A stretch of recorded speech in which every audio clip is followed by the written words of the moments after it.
The dinner party was supposed to start at 6. By 5:30, Mom was in crisis mode, rearranging flowers and inspecting wine glasses. Sarah, I need you to pass appetizers when people arrive. Carry the tray, smile, offer drinks. I was sitting on her couch with my daughter Emma in my arms. Emma was 18 months old and had been running a fever since morning. It started at 99 degrees. Now it was 102. Mom, I need to take Emma home. Her fever is getting worse. It's just a fever. Babies get fevers. Give her medicine and she'll be fine. I did. It's not working. I think I need urgent care. Mom stopped fussing with the centerpiece. Sarah, I have 12 people coming in 30 minutes.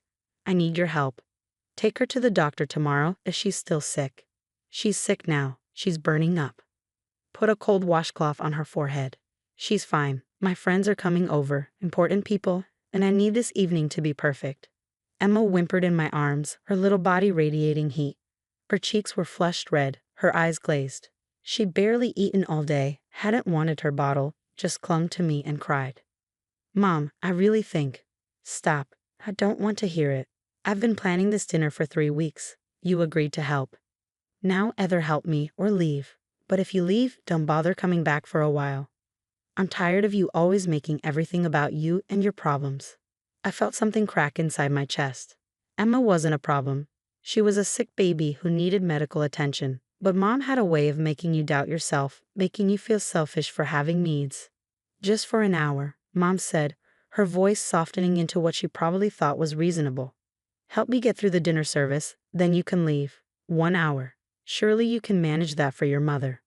Emma's fever felt like it was getting higher. I touched her forehead, and she was so hot it scared me. Okay, I heard myself say, 1 hour.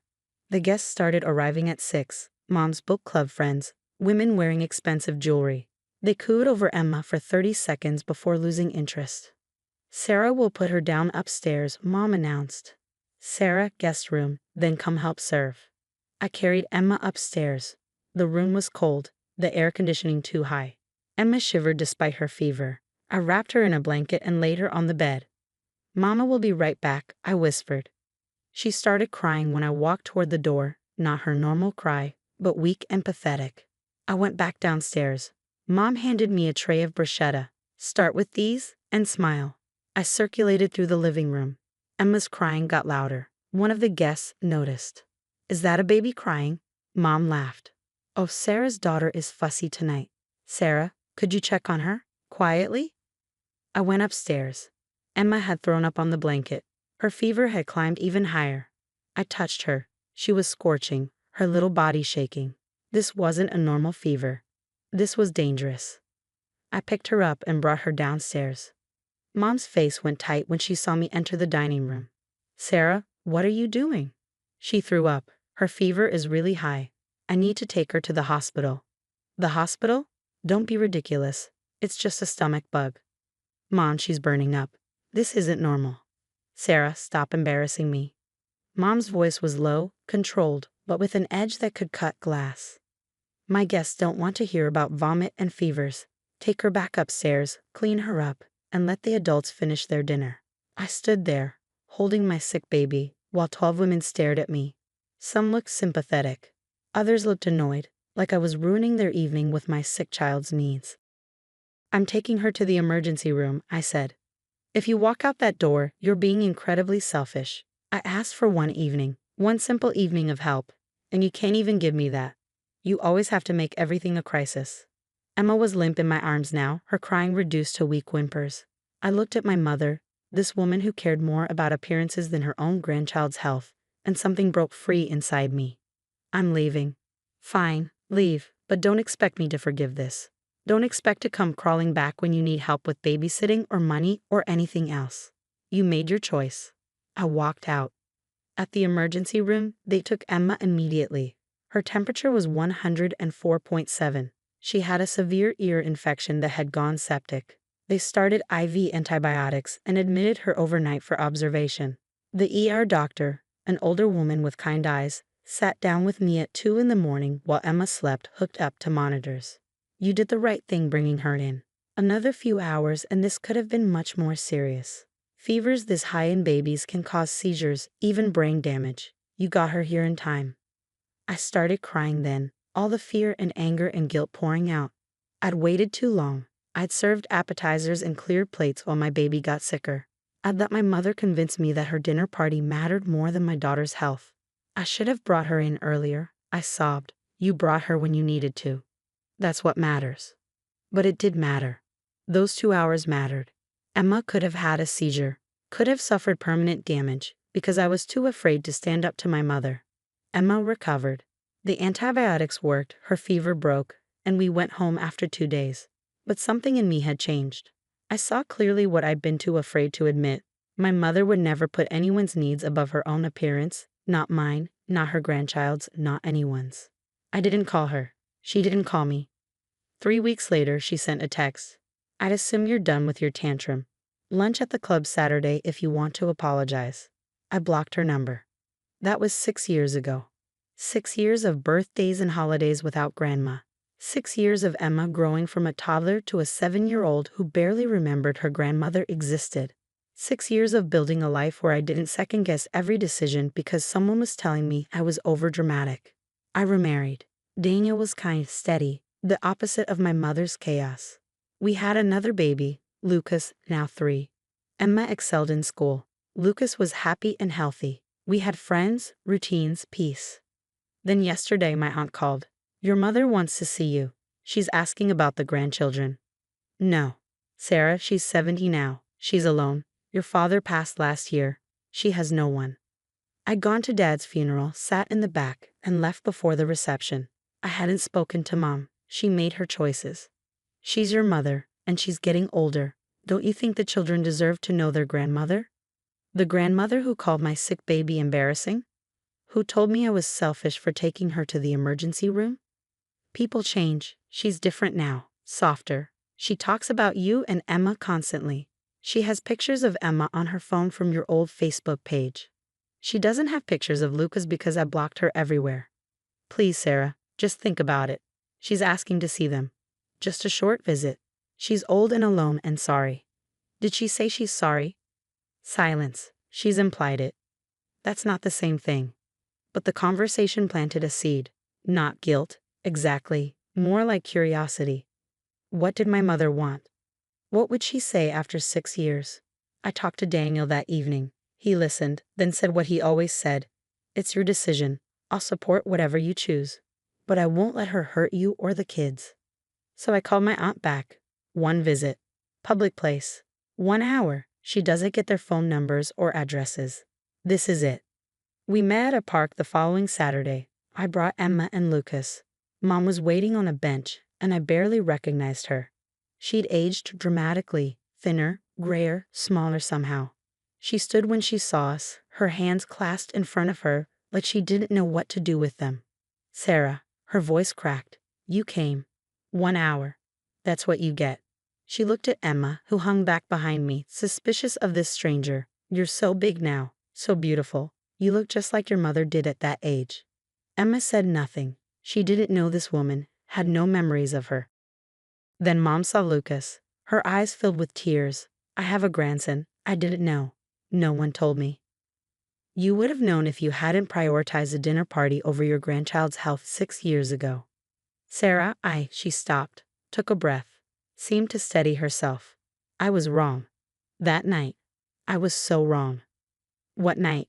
I wanted her to say it, to actually acknowledge what she'd done.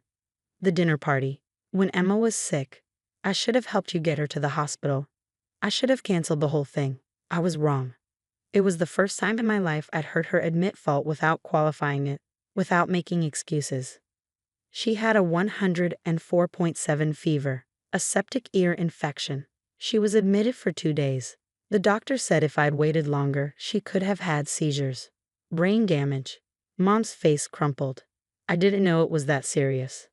You didn't want to know. You cared more about what your friends thought than whether your grandchild was safe.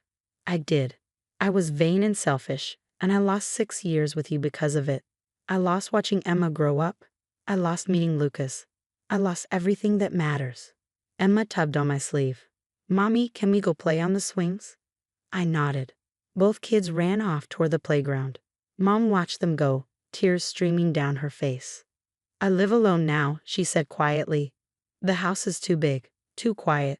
I see my friends sometimes, but they're not family. I thought I needed those people, needed their approval, but they weren't there when your father died. They weren't there when I got diagnosed with arthritis and couldn't open jars. They weren't there for anything real. I would have been there. If you let me. I know. I'm so sorry, Sarah. I'm sorry I made you feel small. I'm sorry I prioritized the wrong things. I'm sorry I almost cost Emma her health. I'm sorry for all of it. I watched my children play. Emma was pushing Lucas on the swings, both of them laughing. They were happy, healthy, safe.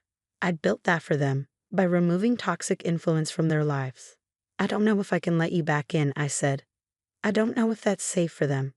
You taught me that family can hurt you worse than strangers, that the people who should protect you will sacrifice you for appearances. I won't let my kids learn that.